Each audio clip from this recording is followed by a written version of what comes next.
Nous allons livrer une guerre économique et financière totale à la Russie.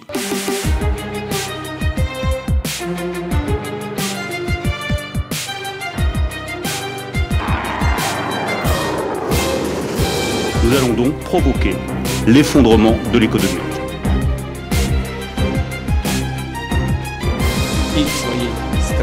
Who's already lost the war? И всех порамор.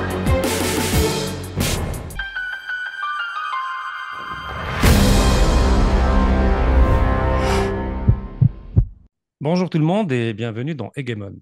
Alors aujourd'hui, nous avons le plaisir et le privilège d'extraire Karim Bechegolovko de ses vacances pour l'obliger à partager avec nous ses analyses quant à l'actualité récente en rapport avec les États-Unis, la Russie et la France. Karim Bechegolovko, bonjour.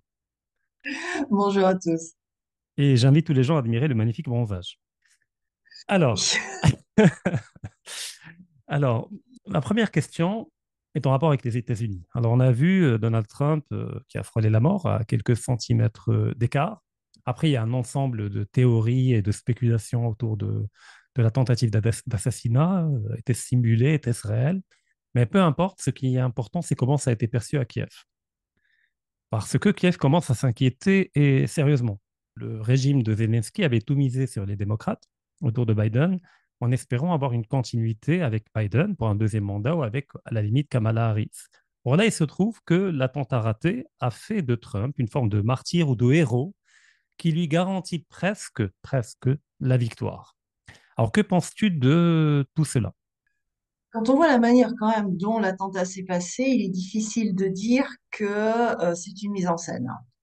Parce que réellement, la balle est passée très, très juste à quelques centimètres, que s'il n'avait pas tourné la tête à ce moment-là, il aurait été touché.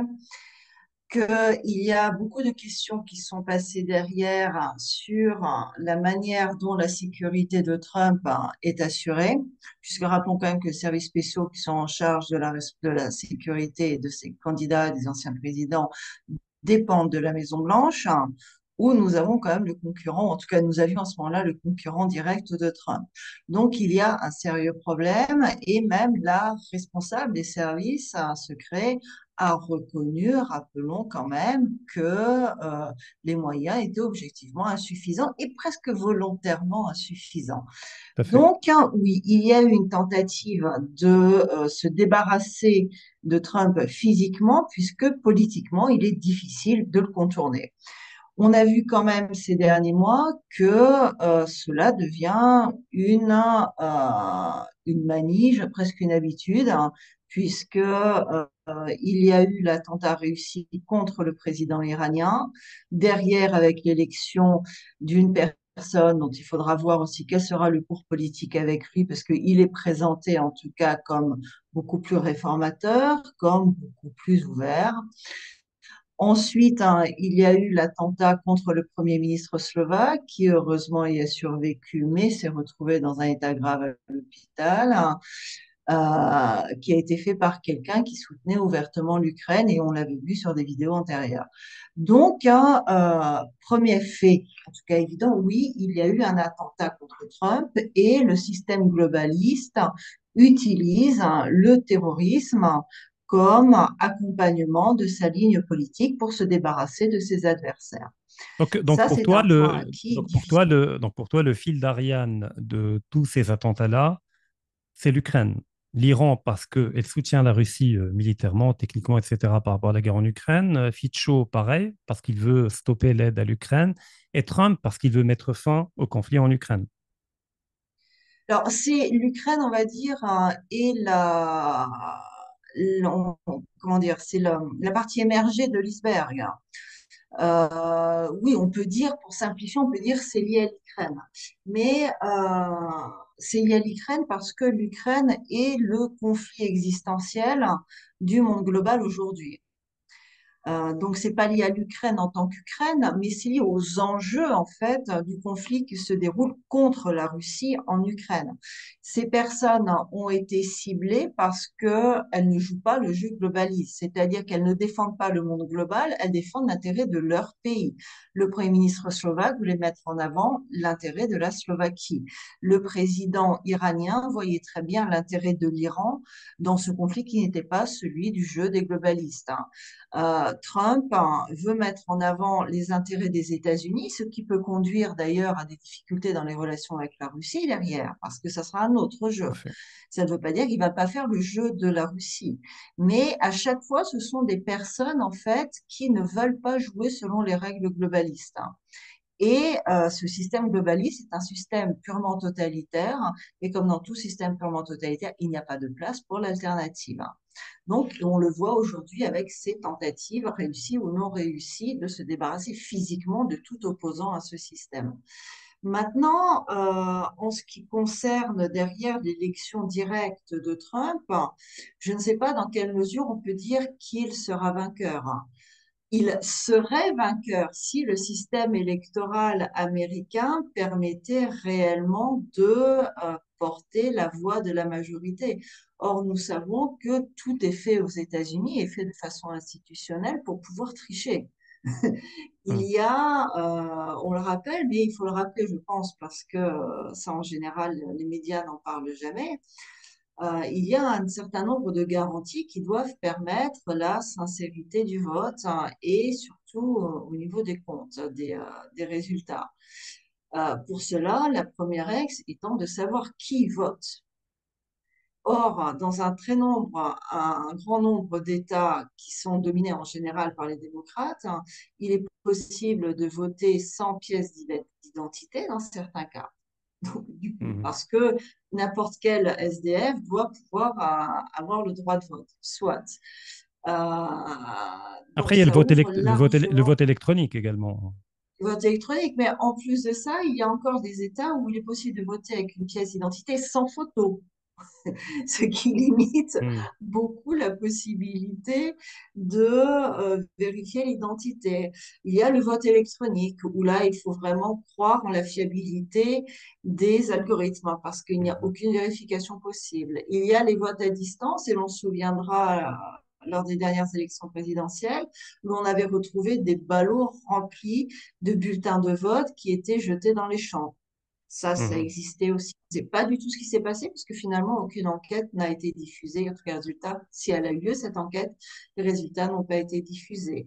Donc, il y a effectivement toute une machine qui se met en place pour faire perdre Trump, et peu importe la volonté de la population. Et on voit déjà de toute manière dans les sondages officiels, on l'a vu dans le New York Times ces jours-ci, les premiers sondages sont sortis dès l'annonce de la sortie du retrait de Biden au profit de Kamala Harris. Celle-ci est donnée déjà en avance, en principe, à quelques points plus de Trump. Je rappelle que quand même, c'est une personne qui, la dernière fois, n'a même pas été capable de passer les primaries. Donc, Mhm. quel est son soutien réel? Aucun.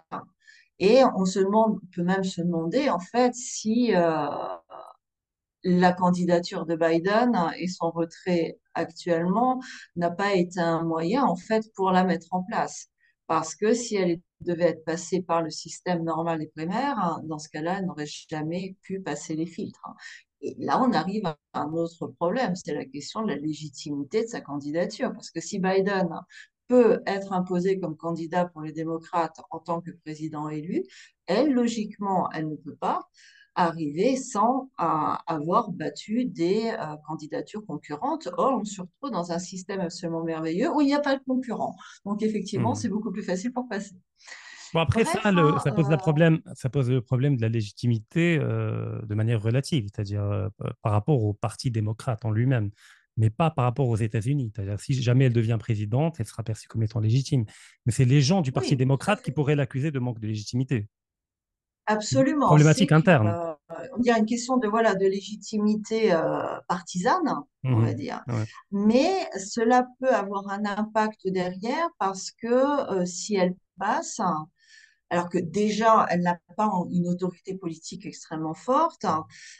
Si elle manque en plus de légitimité formelle, puisque là, nous sommes dans le cadre formel de la légitimité, dans sa dimension procédurale, euh, elle peut aussi être en position plus faible par rapport aux membres du parti pour imposer, faire passer une certaine politique qui n'est pas toujours populaire. Parce que la politique globaliste est impopulaire aussi aux États-Unis, où l'on voit en conséquence une fragmentarisation de la société, une destruction de l'économie nationale, des problèmes de production, des villes qui se trouvent en cessation de paiement, donc en situation de défaut de paiement, et face à ces problèmes économiques et sociaux qui augmentent, beaucoup se demandent et pourquoi, dans ce cas-là, doit-on jouer les gendarmes du monde entier si on n'est déjà pas capable de gérer notre propre pays. Donc, ce défaut de légitimité formelle peut provoquer un certain affaiblissement du clan globaliste aux États-Unis eux-mêmes, puisque, oublions pas que si Trump, lui, a une véritable personnalité politique, il a une carrure, que l'on soit d'accord ou pas avec lui, c'est un personnage politique fort, hein, et il a le soutien réel d'une partie de la population et d'une partie de la population qui est forte objectivement parce que quand vous allez contre un système, vous êtes obligé d'être beaucoup plus fort et beaucoup plus sûr que vous. Quand vous allez dans le sens du système, vous pouvez vous faire porter par la vague et c'est pour ça que ça entraîne en général tout le ventre mou des sociétés. Or là, nous voyons qu'il y a cette base contestataire qui est derrière Trump et qui est une base extrêmement forte. Et la question qui peut se poser est si Kamala Harris passe avec des élections particulièrement sales, ce qui a déjà été le cas la dernière fois En avec 2020. Biden, euh, est-ce que cette fois-ci les conséquences seront aussi calmes qu'avec Biden ou est-ce que ça ne pourrait pas provoquer une crise politique à l'intérieur des États-Unis, puisque c'est un pays où la vie politique reste encore extrêmement vive, à la différence de l'Europe, où on a vu ce scandale des élections législatives en France, où le parti qui a le plus d'électeurs se retrouve en troisième position, le RN, où le président dont le parti a perdu les élections législatives refuse de nommer les premiers ministres dont les candidatures sont proposées par une coalition de partis qui a quand même la majorité relative, mais pas une majorité à l'Assemblée nationale. Et Macron détourne ainsi le texte de la Constitution en refusant de nommer le Premier ministre et en s'octroyant le droit du moment et presque de la personne qu'il nommera. Ça n'est pas dans ses compétences constitutionnelles.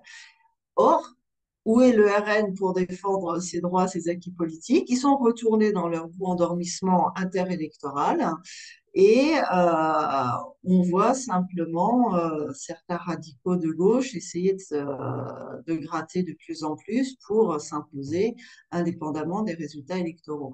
Donc, les États-Unis, eux, fonctionnent différemment. C'est une société qui est beaucoup plus virulente, qui est beaucoup plus combative, et notamment les. Qui est surtout armé, car je rappelle qu'il y a plus d'armes à feu qui circulent aux États-Unis que de citoyens.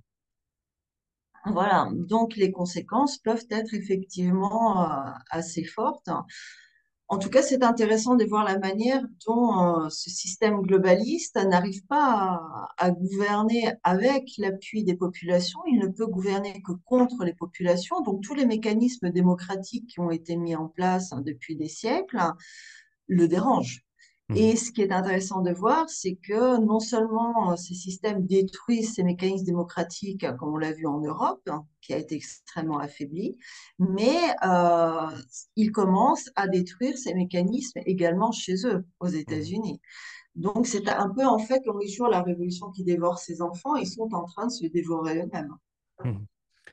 Mais on peut dire également qu'il y a eu un changement au niveau du poids de Donald Trump, parce qu'avant l'attentat, si on avait trafiqué les élections, ça aurait été Trump qui a perdu.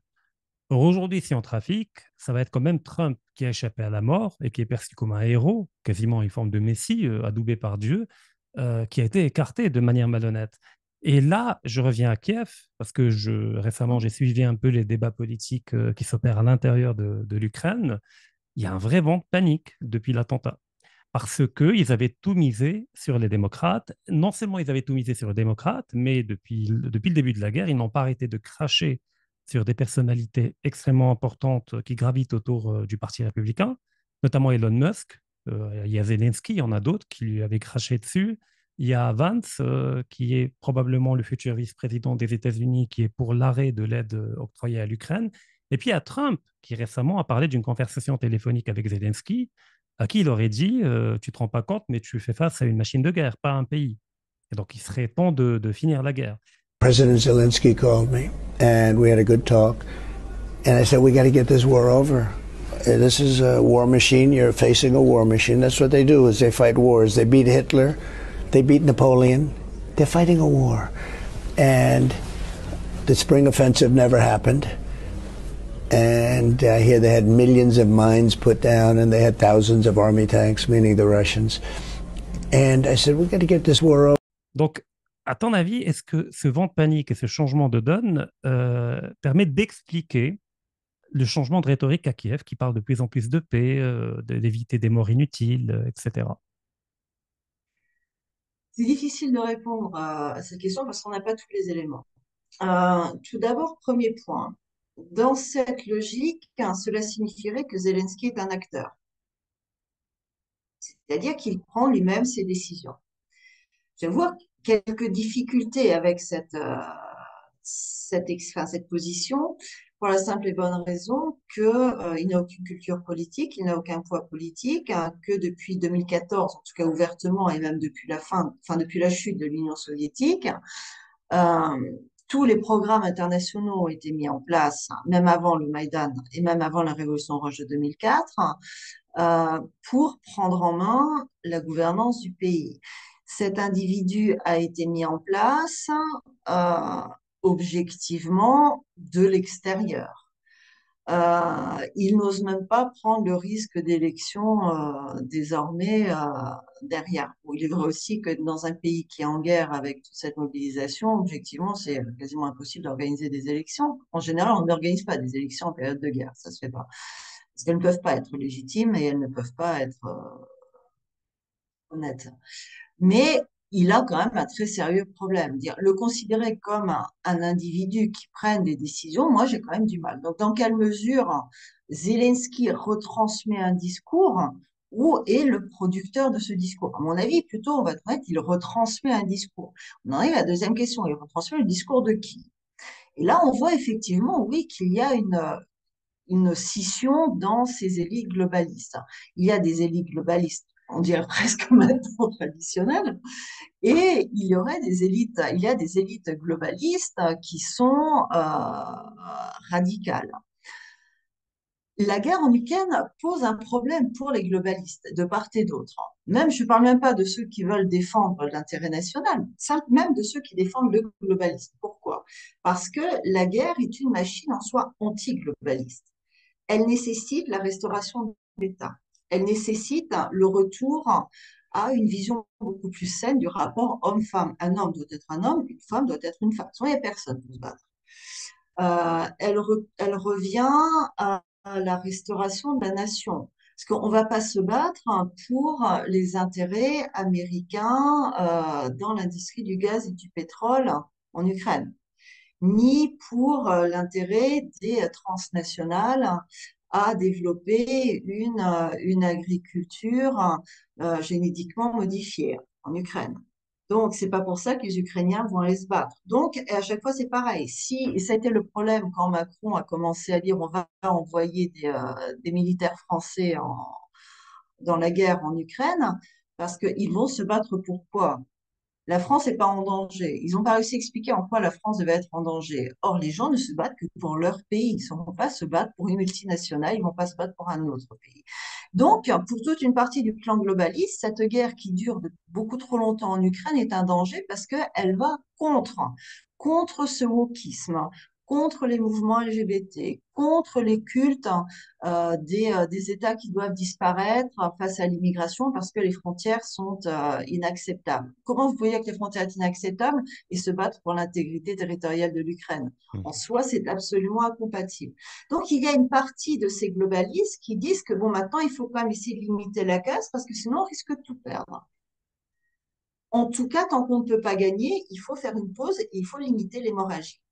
Il y a en revanche une autre partie des globalistes qui disent on a joué notre va-tout sur l'Ukraine et on doit aller jusqu'au bout parce que c'est le moyen de faire tomber la Russie. L'Ukraine en soi n'a aucun intérêt. L'Ukraine est un terrain, c'est un lieu de combat, c'est pas un acteur du combat. And the Russians are down. It's the best money we've ever spent. Thank you so much. No, it's C'est aussi pour ça que j'ai du mal à considérer Zelensky comme un acteur qui produirait un certain discours. Parce que l'Ukraine, malheureusement, n'est plus un État. Enfin, juridiquement, elle n'est plus depuis 2014 au minimum, puisqu'il n'y a plus de souveraineté, il n'y a plus Un coup d'État. d'autonomie dans la détermination, la législation intérieure, les institutions ne fonctionnent pas de manière plus ou moins régulière, donc il n'y a plus d'État dans le sens juridique du terme. Donc, c'est un terrain de guerre, c'est un front. Et pour cette partie radicale, ils disent, on s'est lancé là-bas, il faut y aller jusqu'au bout. Il est possible, dans leur rhétorique aussi, d'intégrer la logique des négociations.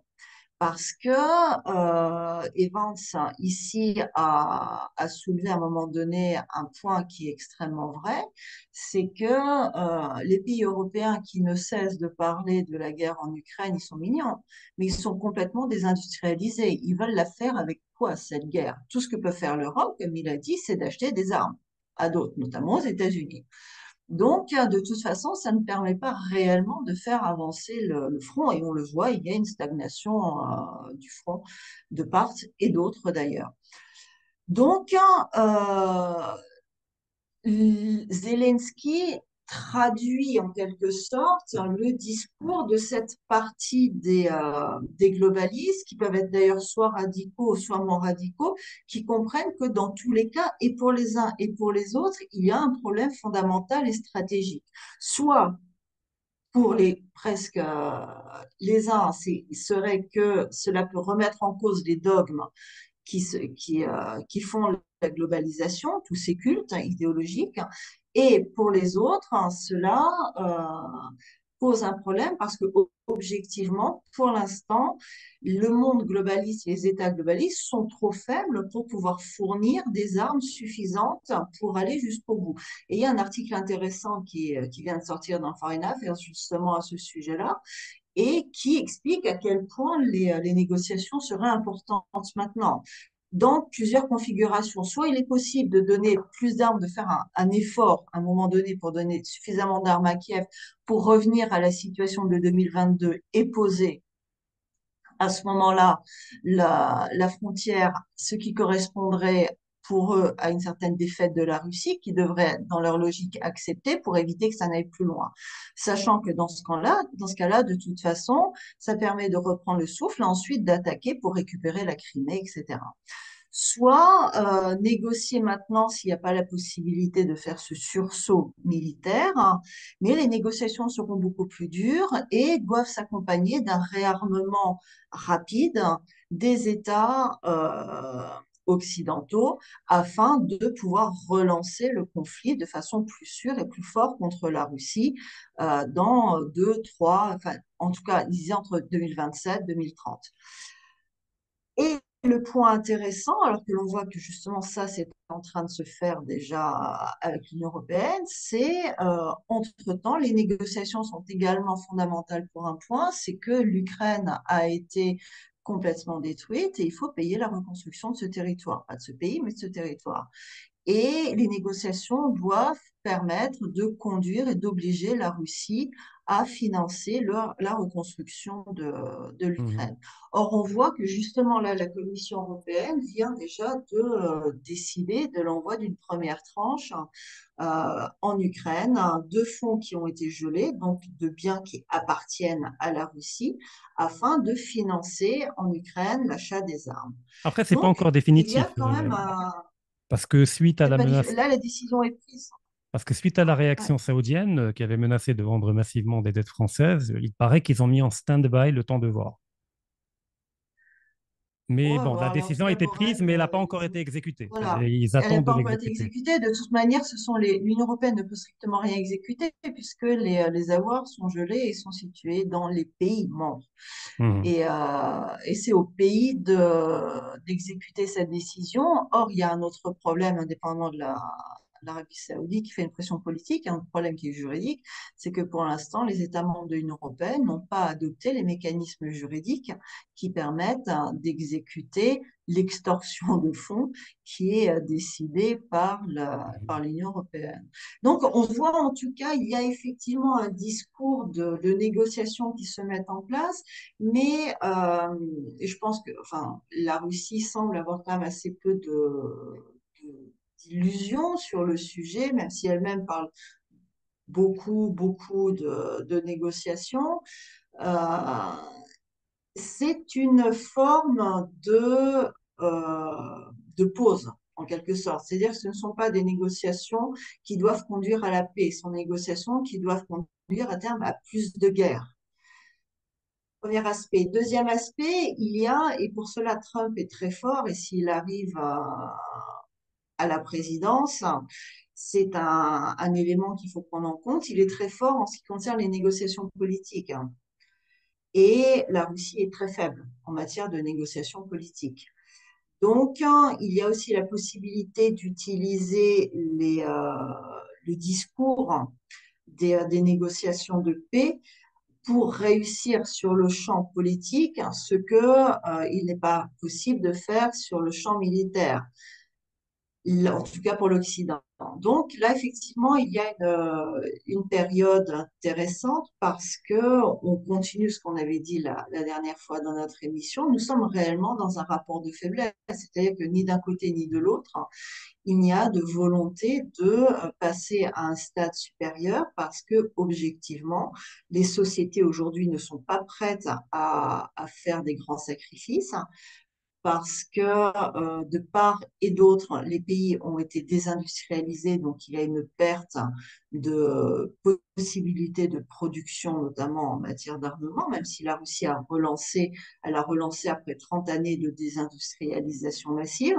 Donc il y a quand même un certain retard à récupérer. Les populations ont été gavées au consumérisme et ça ne change pas, au monde virtuel, au monde bisounours, où tout est mignon, tout est beau. Ce qui est fondamental, c'est de pouvoir quand même se faire livrer des sushis le vendredi soir.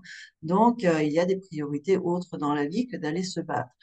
Et l'on voit également en Russie un changement du discours qui est quand même assez surprenant, qui accompagne aussi cela. D'un côté, il y a effectivement cette volonté de maintenir le lien avec les pays d'Afrique et les pays d'Asie qui produisent tous leur plan de paix, parfois avec des idées intéressantes, en général de manière assez surréaliste et en tout cas absolument irréalisable. Mhm.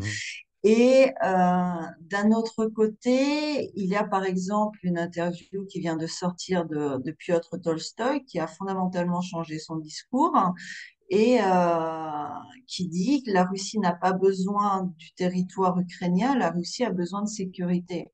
C'est intéressant parce que quelle est leur conception du monde russe?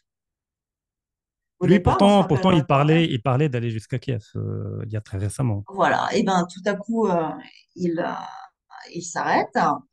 Et alors, c'est peut-être une question de réalisme aussi, parce que s'il faut 6 mois pour essayer de libérer Tchésofiar et on n'y a toujours pas réussi, effectivement, nous sommes comme assez loin de mettre en place une puissance suffisante pour même reprendre Kherson, qui manifestement est complètement laissé pour l'instant en dehors des objectifs militaires. Je ne parle même pas de Kharkov et d'Odessa. Euh, Puisqu'il y a presque plus de flotte noire, donc flotte de la mer Noire a été quand même largement attaquée. Donc il y a effectivement on va dire, un retour à une certaine réalité. Si la Russie arrive dans un certain temps, certaines mesures à déjà faire valider comme cela a été proposé par le président Poutine, dans les frontières administratives, les régions qui sont entrées dans la constitution, par la constitution russe dans la Fédération de Russie, ce serait déjà effectivement une belle réussite. Non, mais je Mais pense soyons, qu'il n'y croit pas lui-même. Et voilà, il mais c'est place ce tout que j'allais simplement dire. la barre très haut pour mieux Oui. négocier à la baisse, en fait. Alors après, le problème, c'est que s'ils négocient à la baisse, hein, ça aussi, c'est une possibilité. Ils sont rentrés, par exemple, aussi un petit peu dans la région de Kharkov et ils sont revenus après avoir abandonné le territoire. Comment ils vont, si on parle de sécurité, protéger les régions de Belgorod sans gérer les régions de Kharkov. Donc, s'ils reculent, ils reculent jusqu'où? Ça, c'est le premier point. Ensuite, on va parler un peu sur le plan humain aussi, parce que l'Ukraine, c'est pas qu'un territoire, ce sont des gens qui y habitent, qui une voient passer l'armée russe dans un sens, qui la voient repasser dans l'autre sens, qui la voient peut-être revenir un moment après, qui disent quelque chose. Quelle confiance peuvent-ils avoir dans les autorités russes? Ça devient extrêmement compliqué après d'essayer de leur dire si, on vous assure, cette fois-ci, on va pas vous renégocier dans 6 mois. Non, non, cette fois-ci, c'est pour de vrai. C'est le monde russe, au fait, qui est venu cette fois-ci. Ça fait pas sérieux. Et là, il y a un problème réellement de positionnement politique. Soit on annonce ce qu'on peut faire, soit on se tait. Et surtout, si l'on entend gérer ces territoires, si l'on entend avoir une vision civilisationnelle. Si l'on entend négocier et faire du marchand de tapis, dans ce cas-là, effectivement, c'est possible. Mais dans ce cas-là, on reste ce monde russe tranquille. Et à un moment donné, il faut faire un choix aussi entre les deux, au minimum pour être crédible. Et si on veut se faire respecter, il faut se respecter soi-même aussi. Hmm. Après, que penses-tu des craquements qui commencent à apparaître à l'intérieur du camp ukrainien, en prenant en compte tout ce que tu expliquais, c'est-à-dire les donneurs d'ordre qui sont en dehors de l'Ukraine? Parce que Zelensky est effectivement une marionnette, mais une marionnette peut vouloir tout faire pour rester dans son statut de marionnette et pour ne pas céder la place à quelqu'un d'autre qui joue le rôle de marionnette. Et on se souvient, il y a un an, les trois personnes les plus populaires en Ukraine, c'était Zelensky, Arestovitch et Zaloujny. C'était les trois les plus populaires. Bah, des trois, il y en a deux qui ne sont plus en Ukraine aujourd'hui. Il n'y a que Zelensky qui est en Ukraine, qui a réussi quand même à évincer les deux, à obliger l'un à s'enfuir, à s'exiler aux États-Unis, et l'autre à le nommer, je crois, ambassadeur en Angleterre ou un truc comme ça. Enfin, il l'a exilé quelque part en Angleterre. Et puis, il y a récemment le meurtre d'une ultranationaliste ukrainienne, Fadion, je crois qu'elle s'appelle, à Lvov. Bon, je rappelle, la nana, la presse française l'a présentée comme étant une patriote nationaliste ukrainienne. Elle a quand même appelé les gens à casser la mâchoire de tous les Ukrainiens qui parlent en russe. Elle a également invité les enfants à maltraiter, à tabasser les autres enfants, c'est-à-dire les enfants de réfugiés du Donbass qui s'étaient réfugiés en Ukraine, dans les écoles et les garderies. Mais le fait que l'on passe au niveau du meurtre et de la liquidation dans la lutte politique intérieure en Ukraine, avec des clans qui se constituent, peut-on s'attendre à une forme d'implosion en interne? Un coup d'État militaire contre Zelensky, et puis Zelensky qui parle de paix, ce qui est quand même dangereux pour Zelensky de parler de paix après avoir mobilisé toute la population pour une guerre totale. Il y a les ultranationalistes, il y a Azov, il y a plein de clans qui ne seront peut-être pas d'accord avec lui. Non, je crois pas du tout.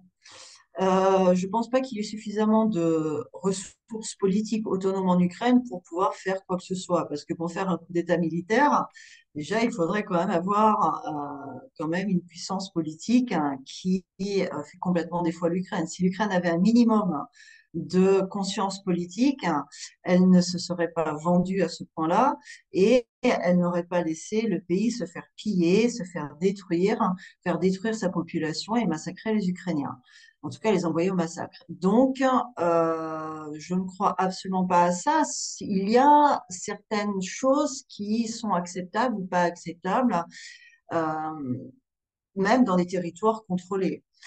La seule manière que l'Ukraine puisse se soulever, c'est si elle revient vers la Russie. C'est-à-dire que s'il y a des forces pro-russes à l'intérieur qui finalement se soulèvent pas contre Zelensky, qui se soulèvent contre les maîtres d'œuvre, et dans ce cas-là, effectivement, on reviendra à une certaine normalisation de la situation en Ukraine.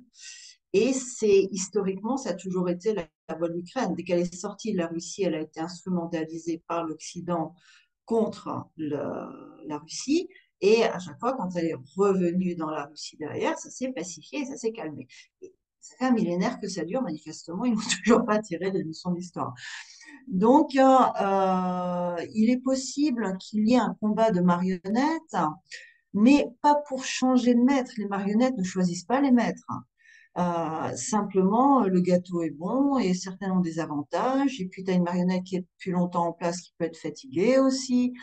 Donc, il faut changer les marionnettes de temps en temps. En plus, il faut faire semblant que ça change et donner l'illusion d'une vie politique. Parce que l'illusion dans le mode de gouvernance globaliste est fondamentale, hein, puisque les mécanismes démocratiques sont devenus des façades.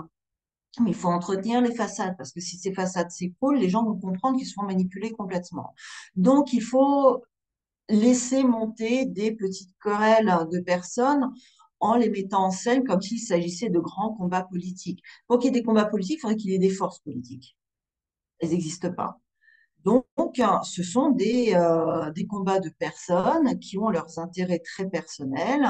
Et c'est comme dans tout territoire, même dans les territoires occupés, il y avait des combats pour savoir qui serait le préféré de l'armée d'occupation et du pouvoir d'occupation nazi, parce que si vous pouvez diriger la Gestapo, vous avez un certain nombre d'intérêts dans la ville où vous dirigez la Gestapo.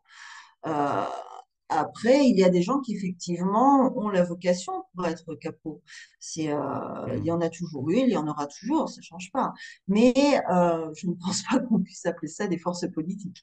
Donc, le coup d'État militaire, non, ça c'est pour les forces politiques, même au niveau du Parlement, ça se voit, c'est nul. Il n'y a pas de vie politique au Parlement ukrainien, la Rada.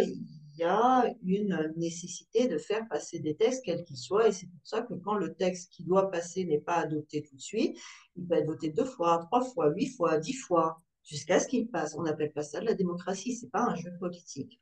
Mhm. En ce qui concerne l'armée en tant qu'elle-même, il y a eu une intégration des bataillons punitifs radicaux qui ont été dès le départ instrumentalisés pour plonger le pays dans la terreur et le sang, puisque 2004 a été trop doux et trop politique, la révolution orange.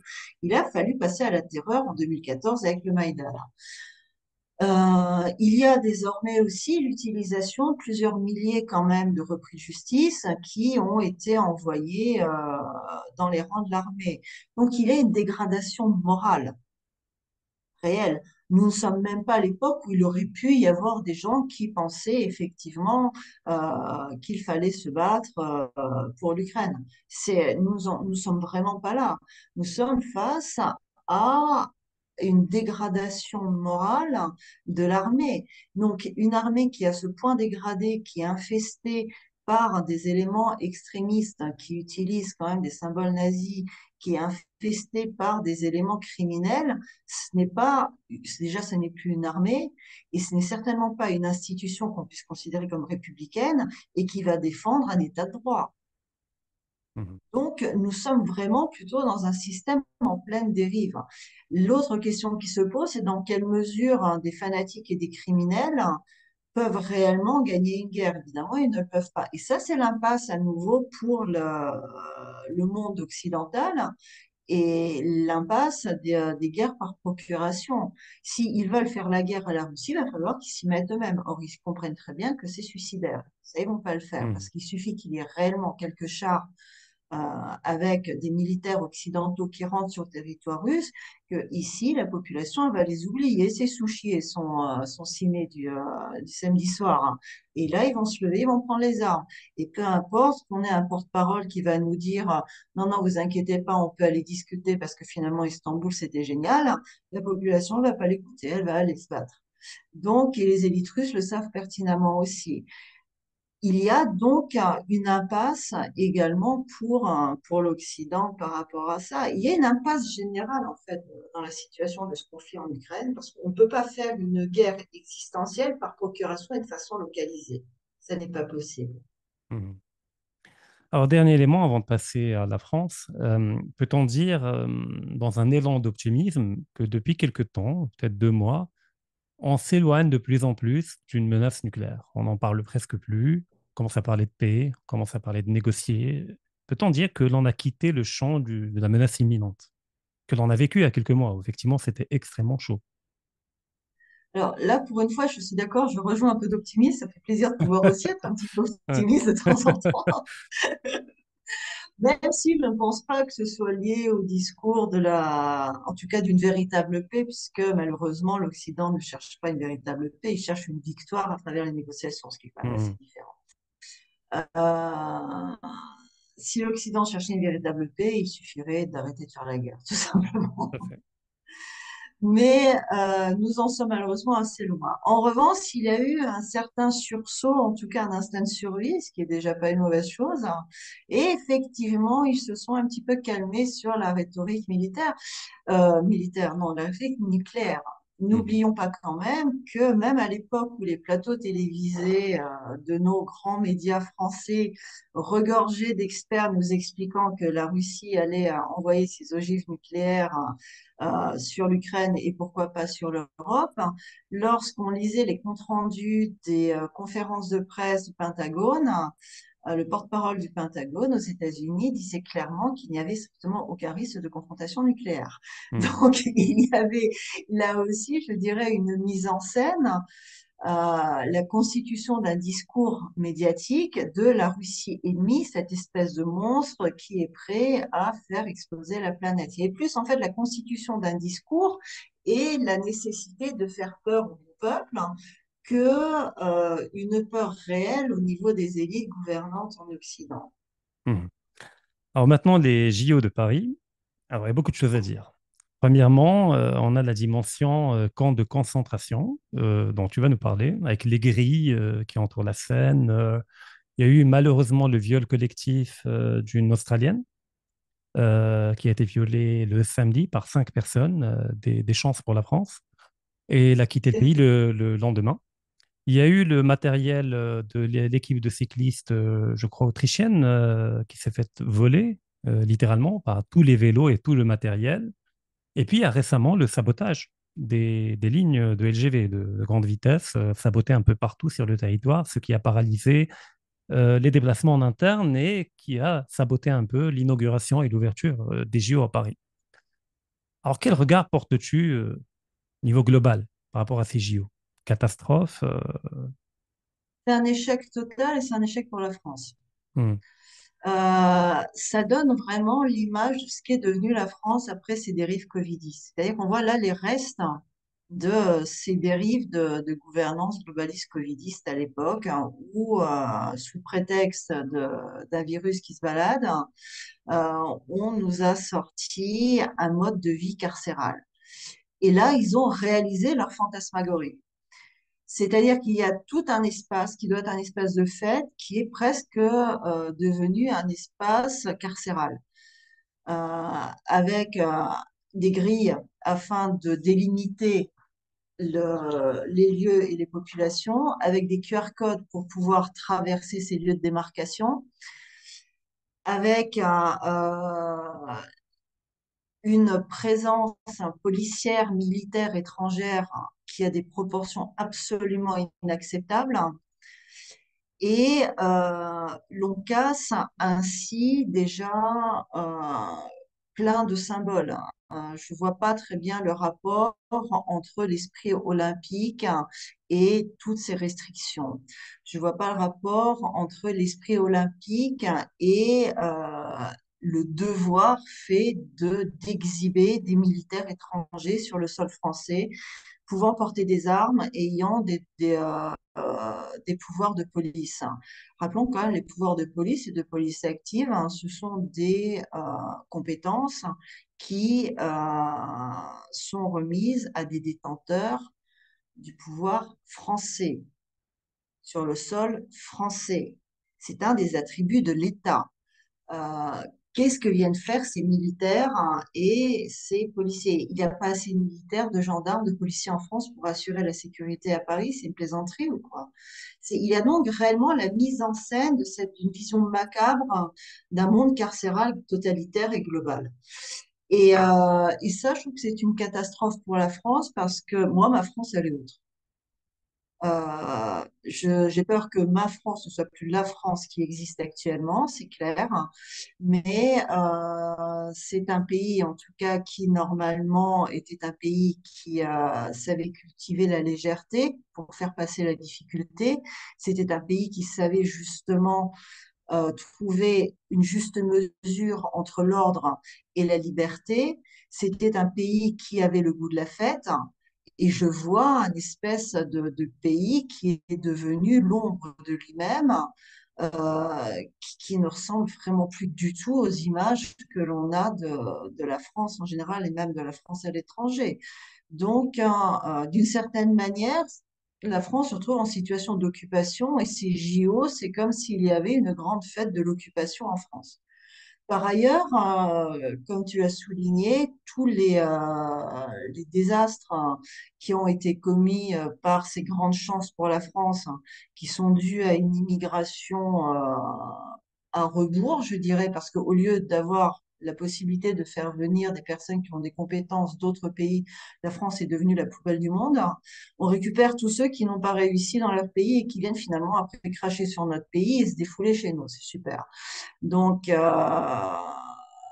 on voit à quel point, en plus, ce modèle d'immigration imposée, massive, sans règles, qui n'aime pas la France, qui ne respecte pas la culture française, qui ne respecte pas plus leur pays d'origine d'ailleurs, c'est un échec parce que c'est une source d'insécurité. Et il y a donc à travers ces JO tout l'échec de cette fantasmagorie qui accompagne cette espèce de totalitarisme malsain et global en France.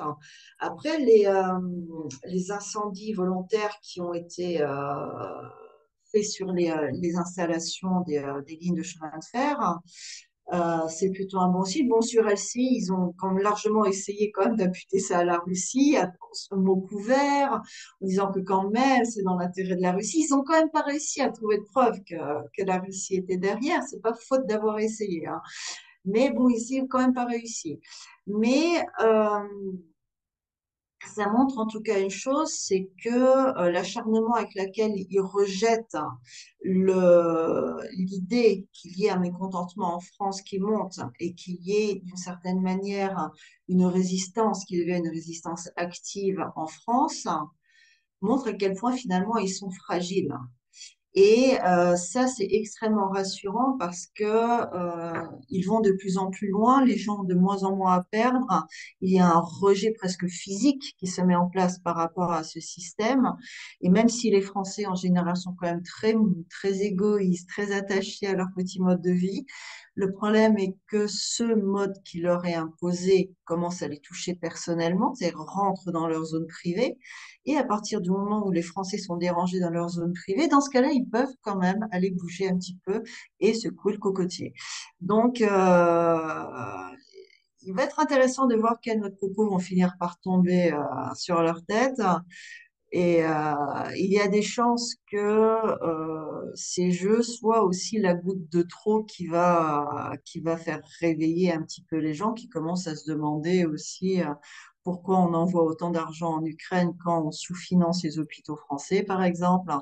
Pourquoi on doit envoyer des gens aller se battre, parce que même si officiellement la France n'envoie pas de soldats, en tout cas officieusement, ils y sont et ils se font tuer sur place.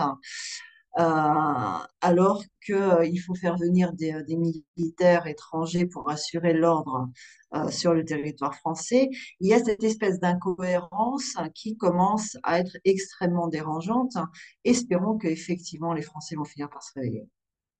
Espérons-le. Donc, pour une fois, avant de conclure avec une note d'optimisme, Karine Michel-Golovko, bon, une fois n'est pas coutume, mais espérons qu'à chaque fois, on aura l'occasion de conclure. Alors, je le dis honnêtement parce qu'il y a beaucoup de gens qui sont profondément déprimés, dépressifs, parce que le monde aujourd'hui est dépressif. Et offrir aux gens des petites étincelles d'espoir, de leur dire qu'il y a quand même encore un potentiel de révolte, d'éveil, de prise de conscience, permet à beaucoup de gens de tenir le coup. Et ça, je pense, c'est Alors, extrêmement si je peux important. juste rajouter une Oui, phrase, hein, c'est que s'il y a effectivement des gens qui sont déprimés par ce qui se passe, je peux les comprendre, je déprime aussi. Il est difficile de voir ce qui se passe en gardant le sens de l'humour, mais c'est impératif. Et ce que je peux proposer à toutes ces personnes qui sont désespérées de voir ce qui se passe, hein, c'est de ne pas sombrer dans l'apathie. Ça ne leur plaît pas. Dans ce cas-là, il faut bouger. Dans ce cas-là, il faut réagir. Il faut réagir pour changer ce qui ne va pas, parce que ça ne se changera pas tout seul, parce que ça ne doit pas se changer par l'extérieur. C'est pas quelqu'un de l'extérieur qui va venir nous aider pour mettre de l'ordre dans notre pays. C'est à nous à le faire dans notre propre pays. Et si ça ne nous plaît pas, dans ce cas-là, il faut se bouger. Il ne faut pas pleurnicher chez soi. Il faut sortir et il faut aller agir. Et ça permet en tout cas de faire passer déjà le stade de la dépression, parce qu'après, on est tellement pris dans l'action que de toute façon, on n'a plus le temps de déprimer. Et puis chacun à son échelle, on n'est pas obligé d'être chef d'État pour changer des choses. Absolument.